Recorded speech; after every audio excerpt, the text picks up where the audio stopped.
វិតប្រែប្រួលគ្រប់គ្រាជួនកាលធ្វើឲ្យអ្នកនឿយហត់ព្រោះបានជួបរឿងមិនសមបំណងឬមួយក៏ជួបនឹងមនុស្សក្បត់ខ្ញុំដឹងថាអ្នកពិតជាចង់យល់ហើយខ្ញុំក៏យល់ពីអារម្មណ៍ជឿចត់ក៏ប៉ុន្តែខ្ញុំរួចលើតែក្រោកឈរកុំឲ្យទុកប្រោបសង្កត់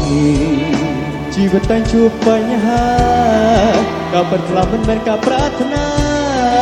តែកុំឈប់ត្រឹមប៉ុណ្្នឹងណាដំណើរជីវិតនៅសល់វែងឆ្ងាយរស់ថ្ងៃនេះឲ្យល្អបំផុតក៏មិនមានវិបដិសារី